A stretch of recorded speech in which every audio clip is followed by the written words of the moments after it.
Antologi Pembacaan Firman Tuhan yang Maha Kuasa. Bagaimana mungkin manusia yang telah membatasi Tuhan dalam gagasannya dapat menerima penyingkapan Tuhan?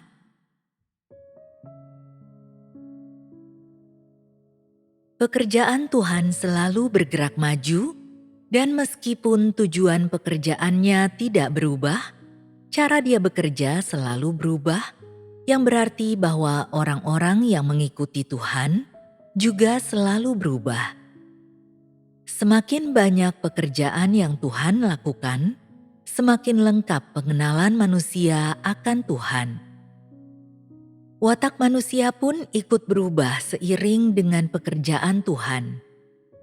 Namun, karena pekerjaan Tuhan selalu berubahlah, yang menyebabkan mereka yang tidak mengetahui pekerjaan Roh Kudus dan orang-orang absurd yang tidak mengetahui kebenaran menjadi orang-orang yang menentang Tuhan.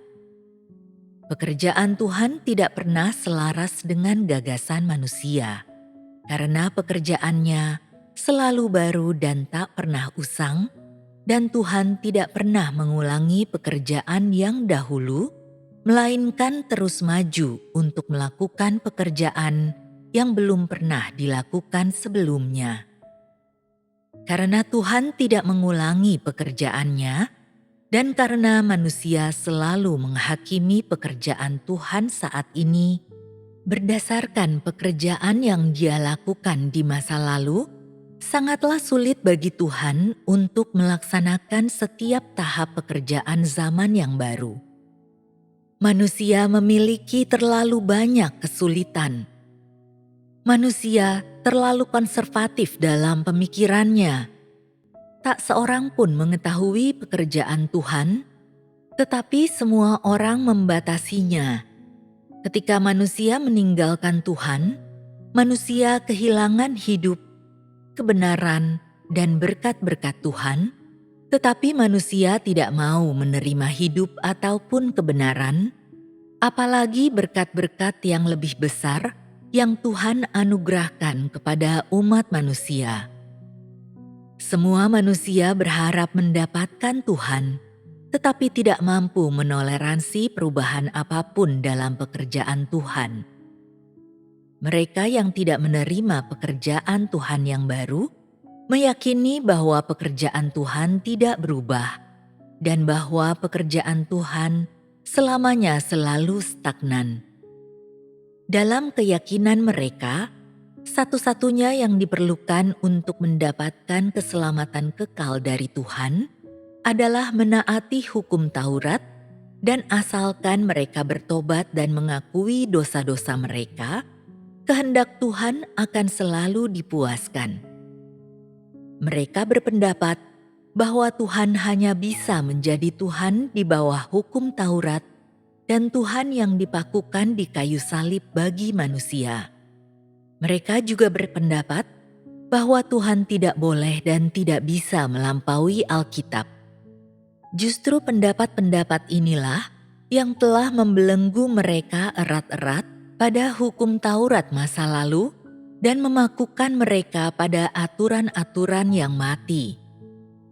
Bahkan, ada lebih banyak orang yang meyakini bahwa apapun pekerjaan Tuhan yang baru, pekerjaan itu harus didukung oleh nubuat-nubuat, dan bahwa dalam setiap tahap dari pekerjaan seperti itu, semua orang yang mengikutinya dengan hati yang benar juga harus diberikan penyingkapan. Jika tidak, pekerjaan itu tak mungkin merupakan pekerjaan Tuhan. Sudah bukan perkara yang mudah bagi manusia untuk mengenal Tuhan. Ditambah lagi, dengan hati manusia yang absurd dan natur pemberontakannya yang merasa diri penting dan penuh kesombongan, maka menjadi semakin sulitlah bagi manusia untuk menerima pekerjaan Tuhan yang baru.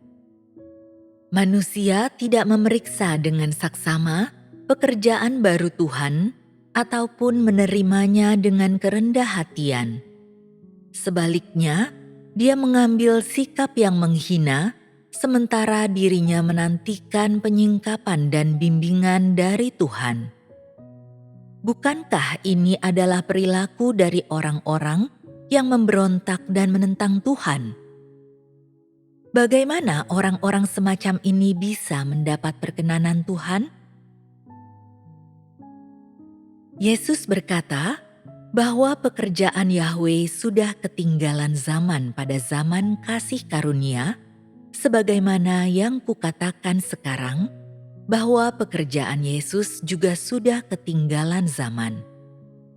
Seandainya hanya ada zaman hukum Taurat dan tidak ada zaman kasih karunia, maka Yesus tidak mungkin disalibkan dan tidak mungkin menebus seluruh umat manusia. Seandainya hanya ada zaman hukum Taurat, mungkinkah umat manusia bisa berkembang sampai hari ini? Sejarah terus bergerak maju, dan bukankah sejarah adalah hukum alam dari pekerjaan Tuhan? Bukankah ini merupakan gambaran dari pengelolaannya atas manusia di seluruh alam semesta? Sejarah terus bergerak maju, demikian pula dengan pekerjaan Tuhan. Kehendak Tuhan terus-menerus berubah. Dia tidak bisa tetap berada pada satu tahap pekerjaan selama 6.000 tahun, karena seperti yang semua manusia ketahui, Tuhan selalu baru dan tak pernah usang, dan Dia tidak mungkin terus melakukan pekerjaan penyaliban, dipakukan ke kayu salib 1, 2, 3 kali. Sungguh menggelikan jika berpikir demikian. Tuhan tidak terus melakukan pekerjaan yang sama. Pekerjaannya selalu berubah dan selalu baru. Sama seperti bagaimana aku menyampaikan firman yang baru kepada engkau semua dan melakukan pekerjaan baru setiap hari. Inilah pekerjaan yang kulakukan, dan yang menjadi kuncinya adalah kata baru dan menakjubkan. Tuhan tidak berubah, dan Tuhan akan tetap menjadi Tuhan. Perkataan ini memang benar. Esensi Tuhan tidak berubah, Tuhan tetaplah Tuhan, dan Dia tidak akan pernah menjadi iblis. Tetapi ini tidak membuktikan bahwa pekerjaannya juga selalu sama dan tak pernah berubah seperti esensinya. Engkau menyatakan Tuhan tidak berubah, lalu bagaimana engkau menjelaskan bahwa Tuhan itu selalu baru dan tak pernah usang? Pekerjaan Tuhan terus menyebar dan selalu berubah, dan kehendaknya terus diwujudkan dan diberitahukan kepada manusia. Saat manusia mengalami pekerjaan Tuhan, wataknya berubah tanpa henti, seperti halnya pengetahuannya. Lalu, dari manakah asal perubahan ini? Bukankah perubahan ini berasal dari pekerjaan Tuhan yang selalu berubah? Jika watak manusia bisa berubah, mengapa manusia tidak mengizinkan pekerjaanku dan firmanku juga terus berubah? Haruskah aku tunduk pada pembatasan dari manusia? Dalam hal ini, bukankah engkau sedang menggunakan argumen dan logika yang salah? Setelah kebangkitannya, Yesus menampakkan diri kepada murid-muridnya dan berkata, "Aku mengirimkan janji Bapa-Ku kepada kalian, tetapi tunggulah di kota Yerusalem sampai kalian menerima kuasa dari atas." Apakah kau tahu bagaimana perkataan ini dapat dijelaskan? Apakah engkau sekarang diperlengkapi dengan kuasanya? Apakah engkau mengerti apa yang dimaksud dengan kuasa? Yesus menyatakan bahwa roh kebenaran akan dicurahkan atas manusia pada akhir zaman. Akhir zaman sudah tiba sekarang. Apakah kau mengerti bagaimana roh kebenaran mengucapkan firman? Di manakah roh kebenaran menampakkan diri dan bekerja?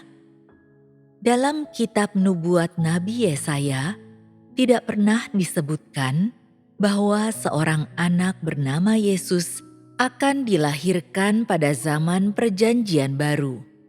Hanya ditulis bahwa seorang bayi laki-laki bernama Immanuel akan dilahirkan. Mengapa nama Yesus tidak disebutkan?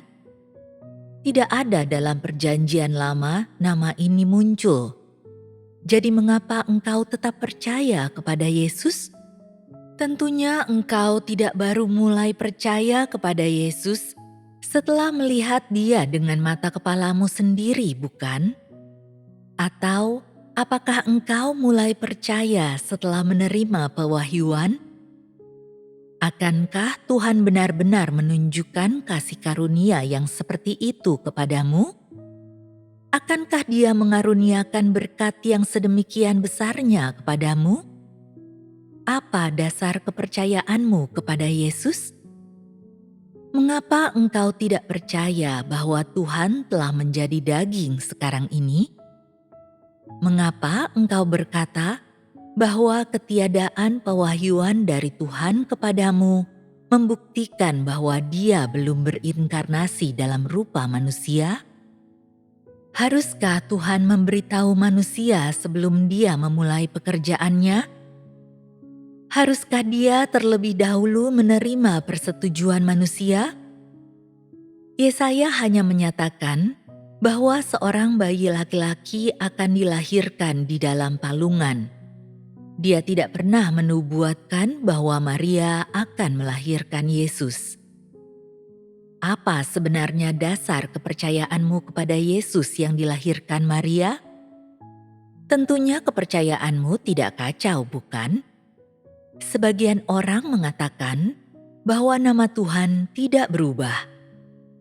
Lalu, mengapa nama Yahweh berubah menjadi Yesus?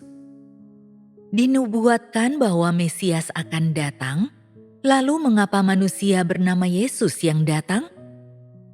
Mengapa nama Tuhan berubah? Bukankah pekerjaan Tuhan yang itu sudah lama dilakukan? Mungkinkah Tuhan tidak melakukan pekerjaan baru pada zaman sekarang? Pekerjaan masa lampau dapat diubah, dan pekerjaan Yesus dapat menjadi lanjutan dari pekerjaan Yahweh. Lalu, tidak bisakah pekerjaan Yesus digantikan dengan pekerjaan lain? Jika nama Yahweh dapat diubah menjadi Yesus, maka tidak bisakah nama Yesus juga diubah? Semuanya ini tidak aneh, hanya saja manusia yang terlalu bodoh. Tuhan akan tetap menjadi Tuhan. Bagaimanapun pekerjaannya berubah, dan bagaimanapun namanya berubah, watak dan hikmatnya tidak akan pernah berubah. Jika engkau percaya bahwa Tuhan hanya dapat dipanggil dengan nama Yesus, maka pengetahuanmu terlalu terbatas. Beranikah engkau menyatakan bahwa Yesus akan selamanya menjadi nama Tuhan, bahwa Tuhan akan selamanya memakai nama Yesus, dan bahwa hal ini tak akan pernah berubah? Beranikah engkau menyatakan dengan pasti bahwa nama Yesuslah yang mengakhiri zaman hukum Taurat dan yang juga akan mengakhiri zaman terakhir? Siapa yang dapat mengatakan bahwa kasih karunia Yesus dapat mengakhiri zaman? Jika engkau tidak memiliki pemahaman yang jelas akan kebenaran-kebenaran ini, engkau bukan saja tidak akan mampu memberitakan Injil, tetapi engkau sendiri tidak akan bisa berdiri teguh. Ketika saatnya tiba, tatkala engkau menyelesaikan semua kesulitan dari orang-orang beragama itu dan menyanggah semua pernyataan mereka yang keliru, itu akan menjadi bukti bahwa engkau sudah benar-benar yakin akan tahap pekerjaan ini dan tidak memiliki keraguan sedikit pun. Jika engkau tidak mampu menyanggah pernyataan mereka yang keliru, mereka akan menjebak dan memfitnahmu. Bukankah itu akan memalukan? Semua orang Yahudi membaca Perjanjian Lama dan mengetahui nubuat Yesaya bahwa seorang bayi laki-laki akan dilahirkan di dalam sebuah palungan. Lalu, mengapa, meskipun menyadari sepenuhnya nubuat ini, mereka tetap menganiaya Yesus? Bukankah ini karena natur pemberontak mereka dan ketidaktahuan mereka tentang pekerjaan Roh Kudus? Pada zaman itu, orang Farisi percaya bahwa pekerjaan Yesus berbeda dari apa yang mereka ketahui tentang bayi laki-laki yang dinubuatkan itu, dan orang-orang pada zaman sekarang menolak Tuhan karena pekerjaan Tuhan yang berinkarnasi tidak sesuai dengan Alkitab. Bukankah esensi pemberontakan mereka terhadap Tuhan sama saja? Dapatkah engkau menerima tanpa keraguan semua pekerjaan Roh Kudus?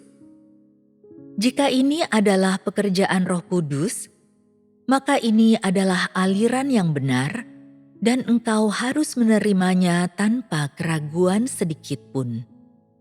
Engkau tidak boleh memilah-milah apa yang harus diterima. Jika engkau mendapatkan lebih banyak wawasan tentang Tuhan dan bersikap lebih berhati-hati terhadapnya, bukankah ini tidak pantas? Engkau tidak perlu mencari bukti lebih lanjut dari Alkitab. Jika ini adalah pekerjaan Roh Kudus, engkau harus menerimanya karena engkau percaya kepada Tuhan untuk mengikuti Dia, dan engkau tidak boleh menyelidiki Dia. Engkau tidak boleh mencari bukti lain mengenai Aku untuk membuktikan bahwa Aku adalah Tuhanmu, tetapi harus mampu memahami apakah Aku bermanfaat bagimu atau tidak. Inilah hal yang paling penting. Sekalipun engkau menemukan banyak bukti yang tak terbantahkan dalam Alkitab, hal itu tidak dapat membawamu sepenuhnya ke hadapanku. Engkau hanya hidup dalam batasan Alkitab dan bukan di hadapanku. Alkitab tak dapat membantumu mengenalku ataupun memperdalam kasih-Mu kepadaku. Meskipun Alkitab menubuatkan bahwa seorang bayi laki-laki akan dilahirkan, tak seorang pun dapat menyelami di dalam diri siapakah nubuat itu akan digenapi, karena manusia tidak mengetahui pekerjaan Tuhan, dan inilah yang menyebabkan orang Farisi menentang Yesus. Sebagian orang mengetahui bahwa pekerjaanku adalah untuk kepentingan manusia, tetapi mereka terus meyakini bahwa Yesus dan Aku adalah dua pribadi yang sama sekali terpisah dan makhluk yang saling bertentangan satu sama lain. Pada waktu itu, Yesus hanya menyampaikan kepada murid-muridnya serangkaian khotbah pada zaman kasih karunia tentang topik-topik seperti cara melakukan penerapan, cara berkumpul bersama, cara meminta dalam doa, cara memperlakukan orang lain, dan sebagainya. Pekerjaan yang dilakukannya adalah pekerjaan zaman kasih karunia, dan dia hanya menjelaskan secara terperinci tentang bagaimana murid-murid dan orang-orang yang mengikutinya harus melakukan penerapan. Dia hanya melakukan pekerjaan zaman kasih karunia dan sama sekali tidak melakukan pekerjaan akhir zaman. Ketika Yahweh menurunkan hukum Taurat Perjanjian Lama pada zaman hukum Taurat, mengapa pada waktu itu Dia tidak melakukan pekerjaan zaman kasih karunia? Mengapa Dia tidak menjelaskan terlebih dahulu pekerjaan zaman kasih karunia? Bukankah itu akan membantu manusia untuk menerimanya? Dia hanya bernubuat bahwa seorang bayi laki-laki akan lahir dan berkuasa, tetapi dia tidak terlebih dahulu melakukan pekerjaan zaman kasih karunia. Pekerjaan Tuhan pada setiap zaman memiliki batasan-batasan yang jelas. Dia hanya melakukan pekerjaan pada zaman yang bersangkutan dan tidak pernah melakukan pekerjaan zaman selanjutnya terlebih dahulu. Hanya dengan cara inilah, pekerjaannya yang mewakili setiap zaman dapat dimunculkan. Yesus hanya berbicara tentang tanda-tanda akhir zaman, tentang bagaimana menjadi sabar dan bagaimana diselamatkan, tentang cara bertobat dan mengaku dosa, serta bagaimana memikul salib dan menanggung penderitaan. Dia tidak pernah berbicara tentang bagaimana manusia pada akhir zaman seharusnya memperoleh jalan masuk, atau bagaimana dia harus berusaha memuaskan kehendak Tuhan. Dengan demikian, bukankah bodoh untuk menyelidiki Alkitab tentang pekerjaan Tuhan pada akhir zaman? Apa yang dapat engkau pahami dengan hanya memegang Alkitab? Entah itu penafsir Alkitab atau pengkhotbah, siapa yang bisa melihat pekerjaan zaman sekarang ini sebelumnya? Barang siapa memiliki telinga, hendaklah dia mendengarkan apa yang diucapkan Roh kepada gereja-gereja. Saat ini, sudahkah engkau semua mendengar perkataan Roh Kudus? Firman Tuhan sudah datang kepadamu. Apakah engkau semua mendengarnya? Tuhan melakukan pekerjaan firman pada akhir zaman, dan firman itu adalah perkataan Roh Kudus, karena Tuhan adalah Roh Kudus dan dapat juga menjadi daging. Karena itu, perkataan Roh Kudus, seperti yang diucapkan di masa lalu, adalah firman yang diucapkan Tuhan yang berinkarnasi saat ini. Ada banyak manusia absurd yang percaya bahwa karena Roh Kuduslah yang berbicara, suaranya seharusnya diucapkan dari surga untuk didengarkan oleh manusia. Setiap orang yang berpikir seperti ini tidak memahami pekerjaan Tuhan. Sesungguhnya, perkataan yang diucapkan Roh Kudus adalah perkataan yang diucapkan Tuhan yang menjadi daging. Roh Kudus tidak dapat berbicara secara langsung kepada manusia. Bahkan, pada zaman hukum Taurat, Yahweh tidak berbicara secara langsung kepada manusia. Bukankah jauh lebih kecil kemungkinannya bahwa Dia akan berbuat demikian pada zaman sekarang ini? Agar Tuhan dapat mengucapkan firman untuk melakukan pekerjaannya, Dia harus menjadi daging. Kalau tidak, pekerjaannya tidak akan dapat mencapai tujuannya. Mereka yang menyangkal Tuhan yang berinkarnasi adalah mereka yang tidak mengenal Roh atau prinsip-prinsip kerja Tuhan. Mereka yang percaya bahwa sekarang adalah zaman Roh Kudus, tetapi tidak menerima pekerjaan barunya, adalah orang-orang yang hidup di tengah iman yang samar dan abstrak. Orang-orang semacam itu tidak akan pernah menerima pekerjaan Roh Kudus. Mereka yang hanya berharap agar Roh Kudus berbicara dan melakukan pekerjaannya secara langsung, dan tidak menerima firman atau pekerjaan Tuhan yang berinkarnasi, tidak akan pernah bisa melangkah masuk ke dalam zaman yang baru atau mendapatkan keselamatan penuh dari Tuhan.